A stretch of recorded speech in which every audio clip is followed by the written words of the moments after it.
देखेंगे 2023 के अंत में पीएम मोदी ने शेयर की 23 एक्सक्लूसिव तस्वीरें। हर तस्वीर में अलग कहानी, देश की उपलब्धि और यादगार पल कैमरे में हुए कैद। पीएम मोदी ने बेंगलुरु के एचएएल में तेजस विमान से उड़ान भरने की तस्वीर की साझा। नए संसद भवन में पवित्र सेंगोल को ले जाने वाली फोटो भी शेयर की।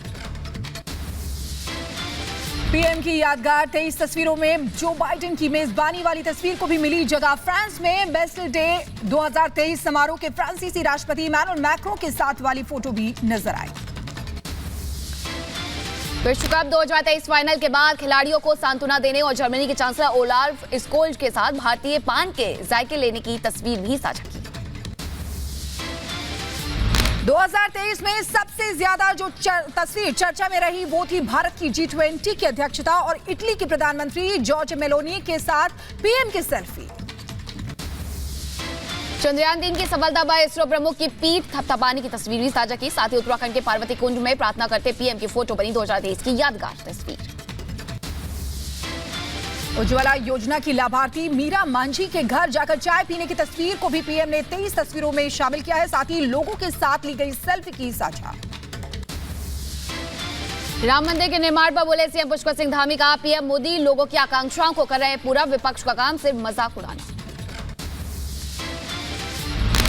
जी का जो विशेष काम है वो ये है कि वो देश की आकांक्षाओं को, अपेक्षाओं की, ये उनका काम है। और राहुल गांधी का काम विशेष रूप से देश की जो जनता की आशा अपेक्षाएं हैं उनका मजाक उड़ाना।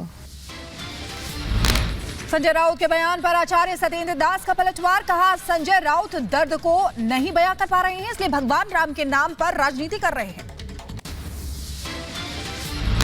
संजय राउत को बहुत दर्द है और इस दर्द की बखान नहीं कर सकते कि हर जगह हारते जाते हैं और हारने के परिणाम ये है और जीतने का फल और हारने का फल दोनों देख लें। जो राम जी को नकार दिया है वो हार गया है। पीएम मोदी के अयोध्या दौरे से बौखलाया उद्धव गुट। संजय राउत ने कहा पीएमओ को अयोध्या शिफ्ट किया जाना चाहिए, राम उत्सव के लिए बीजेपी की जरूरत नहीं। पीएमओ का ऑफिस अब अयोध्या में हो, कुछ दिनों तक अयोध्या से चलाएंगे, अच्छी बात है। और प्रधानमंत्री का कार्यालय भी वहां से अगर वो चलाने जा रहे हैं तो ठीक है, उनकी मर्जी है। देखिए, घर घर में राम ज्योति जलाने के लिए भारतीय जनता पार्टी के आह्वान की जरूरत नहीं है। प्राण प्रतिष्ठा समारोह पर बोले जेडीयू नेता केसी त्यागी। कहा भगवान राम सिर्फ हिंदुओं के नहीं है, भगवान राम सबके हैं। 22 तारीख को भगवान श्री राम का प्राण प्रतिष्ठा समारोह है कि ये खाली हिंदुओं के राम नहीं, सबके हैं। लिहाजा उस अवसर को उत्साह और उमंग और बगैर किसी भेदभाव के मनाया जाना चाहिए। प्राण प्रतिष्ठा समारोह के निमंत्रण पर बोले सौरभ भारद्वाज। का राम मंदिर पूरे देश का है, हम जब चाहेंगे तब मंदिर जाएंगे। भगवान राम का मंदिर तो पूरे देश का है। भारतीय जनता पार्टी कौन होती है कि कहने वाली कि इसको बुलाएंगे इसको नहीं बुलाएंगे। भगवान राम का मंदिर है, जिसको मन करेगा वो जाएगा, जब मन करेगा वो जाएगा। तेलंगाना बीजेपी अध्यक्ष जी किशन रेड्डी ने लोगों से की अपील। कहा 22 जनवरी को प्राण प्रतिष्ठा कार्यक्रम ऑनलाइन जरूर देखें। पीएम मोदी के अयोध्या दौरे पर आरजेडी सांसद मनोज झा ने उठाया सवाल। का भगवान राम से एकांत में वार्तालाप करें पीएम, भगवान भी करेंगे। रोजगार और महंगाई के लिए क्या सोचा है? और अकेले में एकांत में माननीय प्रधानमंत्री जी अगर रामचंद्र पुरुषोत्तम, मर्यादा पुरुषोत्तम से एकालाप करेंगे ना, अंतरालाप, बातचीत करेंगे, तो मर्यादा पुरुषोत्तम भी कहेंगे कि हमारे बच्चों के रोजगार के बारे में क्या सोच रहे हो नरेंद्र जी। राम मंदिर पर फिर सामने आई इंडी गठबंधन की बौखलाहट। कर्नाटक के मंत्री डी सुधाकर ने कहा बीजेपी के लिए प्राण प्रतिष्ठा कार्यक्रम चुनावी स्टंट है। केंद्रीय मंत्री मीनाक्षी लेखी का बयान। देश भर में तेजी से हो रहा है विकास कार्य, एक तरफ मंदिर का निर्माण तो दूसरी तरफ विकास की यात्रा। अयोध्या में मंदिर बन रहा है और दूसरी तरफ विकास की यात्रा भी चल रही है। प्रधानमंत्री मोदी जी का बहुत बहुत आभार कि सही दिशा देकर देश को आगे बढ़ाने को दशा में लेकर आए हैं। फिरोजाबाद में लोगों ने निकाली जन जागरण, विशाल बाइक यात्रा। जय श्री राम के नारों से गूंज उठा पूरा फिरोजाबाद।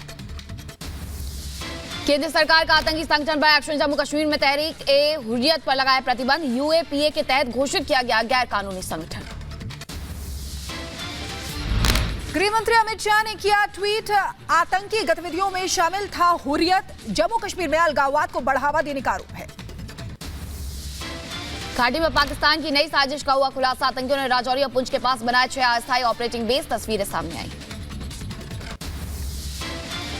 बारामूला में आतंकियों के मददगार पर पुलिस का एक्शन। पुलिस ने सीज किया घर और आतंकी के मददगार की गाड़ी। महाराष्ट्र के ठाणे में क्राइम विभाग की बड़ी कार्रवाई। रेपाची मामले में क्राइम ब्रांच ने 100 लोगों को पकड़ा। अरब सागर में जहाजों पर बढ़ते हमलों का मामला। भारतीय नौसेना उत्तरी अरब सागर में बढ़ाई निगरानी। लंबी दूरी के गश्ती विमान से लगातार हवाई निगरानी की जा रही है। उत्तर प्रदेश के लखनऊ में विकसित भारत संकल्प यात्रा का आयोजन। कार्यक्रम में बीजेपी अध्यक्ष जेपी नड्डा और सीएम योगी ने की शिरकत। लखनऊ में विकसित भारत संकल्प यात्रा को सीएम योगी ने किया संबोधित। कहा, देश को विकसित भारत बनाने में जुटे पीएम मोदी, सभी से सहयोग देने की कही बात। विकसित भारत कैसे बने और इस संकल्प किस बात को लेकर? इस बात का संकल्प है जिससे हर भारतवासी के चेहरे पर खुशहाली हो, और इसके लिए प्रधानमंत्री ने पंचप्रण की बात की। लखनऊ में बोले बीजेपी अध्यक्ष जेपी नड्डा का उज्ज्वला योजना से महिलाओं को धुएं से मिला छुटकारा। पीएम गरीब कल्याण योजना से लोगों को मिला लाभ। 200 सिगरेट का लगभग धुआं दिन भर में लेती थी, आंखों में पानी आ जाता था, तब जाकर के घर में चाय बनती थी। आज 9.5 करोड़ बहनों को गैस जलाइए, 5 मिनट में चाय पिलाइए। असम के तेजपुर पहुंचे केंद्रीय रक्षा मंत्री राजनाथ सिंह। तेजपुर विश्वविद्यालय के दीक्षांत समारोह में हुए शामिल। कार्यक्रम में छात्रों को किया संबोधित। लालू यादव से मिले बिहार विधानसभा के अध्यक्ष अवध बिहारी चौधरी। पटना में लालू यादव के आवास पर की शिष्टाचार मुलाकात। नीतीश कुमार को जेडीयू का अध्यक्ष बनाए जाने पर अश्विनी चौबे का निशाना। कहा, जेडीयू का अध्यक्ष बदलना कोई नई बात नहीं है, ये लोग रोज हटाते हैं, रोज बैठाते हैं।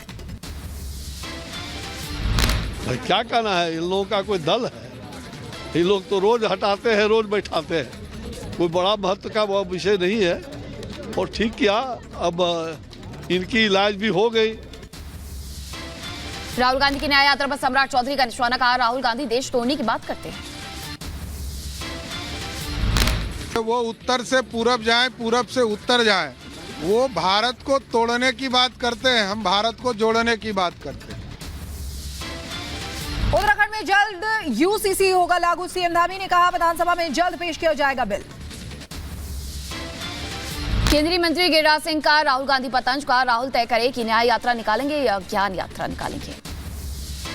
अब 14 तारीख को राहुल गांधी न्याय यात्रा निकाल रहे हैं या अपने लिए ज्ञान यात्रा निकाल रहे हैं, ये तो उनको तय करना है। 4 जनवरी से मैं भी केजरीवाल जनसंवाद अभियान शुरू करेगी आम आदमी पार्टी। राज्यसभा सांसद ने अभियान को लेकर दी जानकारी। केजरीवाल को ईडी के समन पर बोले वीरेंद्र सचदेवा। का, जब जांच एजेंसियां बुलाती हैं तो भागते क्यों हैं? जांच एजेंसियां अपना काम कर रही हैं। जांच एजेंसी बुलाती है तो भागते क्यों हैं? तो इसका आकलन अब उन्हें खुद करना है कि जो उन्होंने पहले लिखा था वो गलत था या जो वो अब कर रहे हैं वो ठीक है।